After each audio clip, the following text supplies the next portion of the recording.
आदरणीय धर्म प्रेमी सज्जनों, सादर नमस्ते। मैं जेठालाल विश्वकर्मा आप सभी का हार्दिक स्वागत करता हूँ।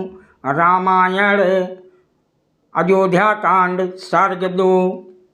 महर्षि वाल्मीकि जी रामायण में आगे कहते हैं कि तत्पश्चात महाराज दशरथ जी ने समस्त परिषद को बुलाकर हितकारी, हर्षजनक और प्रथित अर्थात सबको सुनाई पड़ने योग्य वचन कहा। जिस प्रकार हमारे पूर्वज नरेंद्रों ने पुत्रवत इस विशाल राज्य का पालन किया है, ये तो आप लोगों को ज्ञात ही है।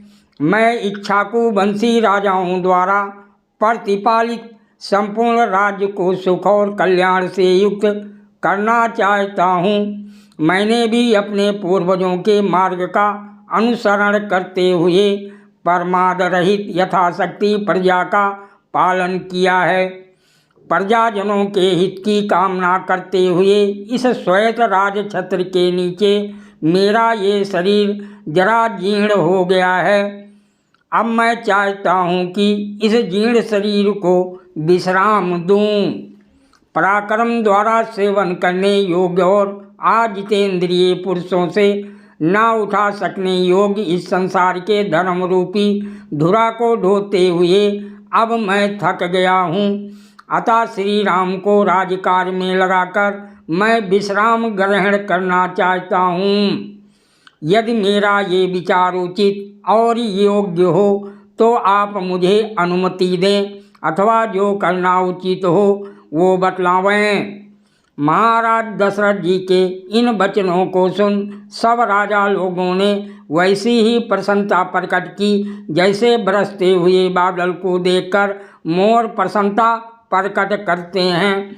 उस समय राजाओं तथा अन्य उपस्थित जनों ने प्रसन्न हो वाह वाह ठीक, बहुत ठीक कहकर इतने जोर से आनंद प्रकट किया कि राजसभा भवन भी कांपता सा प्रतीत हुआ।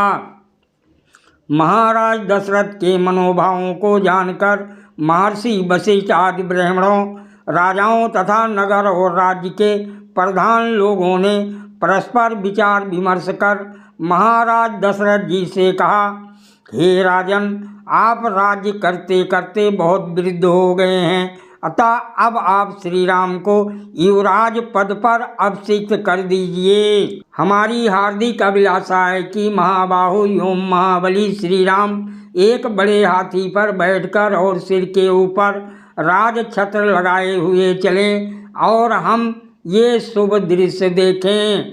महाराज दशरथ जी ने सबके ये प्रिय वचन सुन उनके मन का अभीष्ट जानने के लिए अनजान मनुष्य की भांति उनसे पूछा, हे राजाओं, मेरे कहते ही आप श्री राम को राजा बनाने के लिए तैयार हो गए।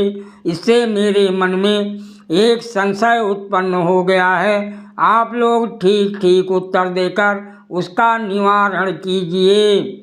जब मैं धर्मपूर्वक पृथ्वी का पालन कर रहा हूँ, फिर आप लोग मेरे पुत्र को युवराज क्यों बनाना चाहते हैं? क्या मैं ठीक ठीक शासन नहीं कर रहा हूँ? ये सुनकर वह राजा आदि समस्त पुरुष बोले, हे राजन, आपके पुत्र में प्रजा के कल्याणकारक बहुत से गुण हैं। हे राजन, देवों के समान गुण वाले और बुद्धिमान श्री राम के प्रिय और आनंददायक गुणों का हम वर्णन करते हैं, आप सुनिए। हे प्रजाओं के स्वामी सत्य पराक्रमी श्री राम दिव्य गुणों से इंद्र के समान हो रहे हैं। अतः वह इक्ष्वाकु वंशी राजाओं में सबसे श्रेष्ठ हैं। सत्य प्राण श्री राम लोक में वसुता श्रेष्ठ पुरुष हैं। उन्हीं से धर्म और अर्थ को प्रतिष्ठा प्राप्त हुई है। प्रजा को सुख देने में श्री राम चंद्रमा के तुल्य, क्षमा करने में पृथ्वी के समान, बुद्धि में बृहस्पति के तुल्य और पराक्रम में साक्षात इंद्र के समान हैं। वह धर्मज्ञ, सत्यवादी, शील युक्त, ईर्षा से रहित, शांत, दुखियों को सांत्वना देने वाले, मधुर भाषी, कृतज्ञ और जितेंद्रिय हैं। मनुष्यों पर कोई आपत्ति आने पर वह स्वयं दुखी होते हैं और उत्सव के समय पिता की भांति प्रसन्न होते हैं।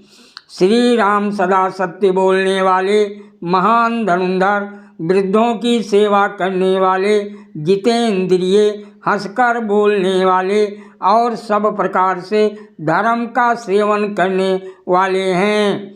उनका क्रोध और प्रसन्नता कभी निरर्थक नहीं होती। वह मारने योग्य को मारते ही हैं, चाहे वो आत्मीय जन ही क्यों ना हो, और अबद्धों पर कभी क्रोध नहीं करते। श्री राम यम नियम आदि पालन में कष्ट सहिष्णु हैं, प्रजाजनों के प्रीति मात्र हैं, स्वजनों में प्रीति उत्पन्न कराने वाले हैं। इन गुणों से अलंकृत श्री राम रश्मियों से युक्त सूर्य की भांति दय दीप्यमान है। इन सब गुणों से युक्त सत्य पराक्रमी श्री राम को लोकपालों की भांति पृथ्वी अपना राजा बनाना चाहती है। हम लोग आपके पुत्र श्री राम को, जो नील कमल के समान श्याम हैं और शत्रु नाशक हैं, युवराज देखना चाहते हैं। रामायण की सीख 5 वर्ष तक पुत्र के साथ प्यार और दुलार करना चाहिए। तत्पश्चात 10 वर्ष तक ताड़ना करनी चाहिए और 16वां वर्ष लगते ही उसके साथ मित्र के समान व्यवहार करना चाहिए। उपद्रव या लड़ाई हो जाने पर, भयंकर अकाल पड़ जाने पर और दुष्टों का साथ मिलने पर जो भाग जाता है वही व्यक्ति जीवित रहता है। सादर प्रणाम। जय सिया राम जी की।